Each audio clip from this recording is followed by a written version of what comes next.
432 to drop, where he dropped some information on somebody called Critical Thinker 5000 off of TikTok. Let's play that.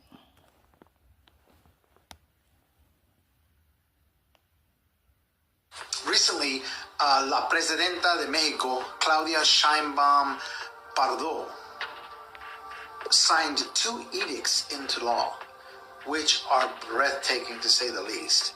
What she did and what she signed into the Mexican Constitution are 2 parts. The first part was that the indigenous people within Mexico of many different tribes will now have the ability to have their own sovereign nations.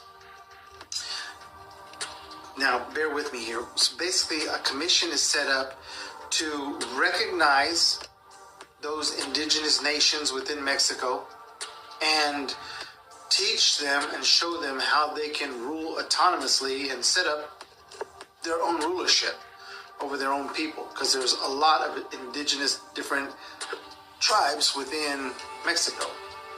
The second part of that edict that was signed into the Mexican Constitution recognizes, and hear me out here, Afro-Indigenous. So, and that basically states that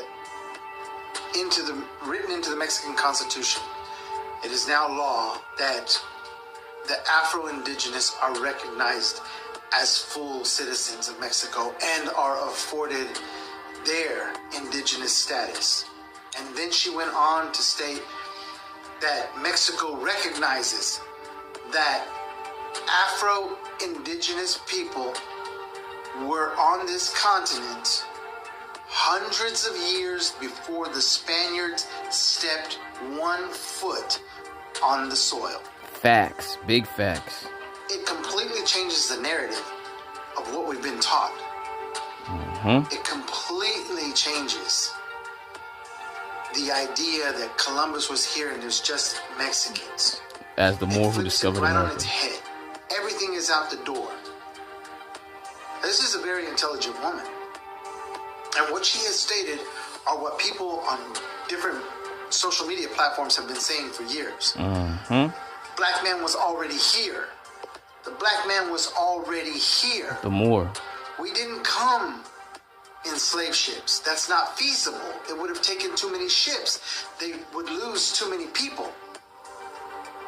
But if you're taken from Mexico, South America, and slaves of Barbary, taken off the coast and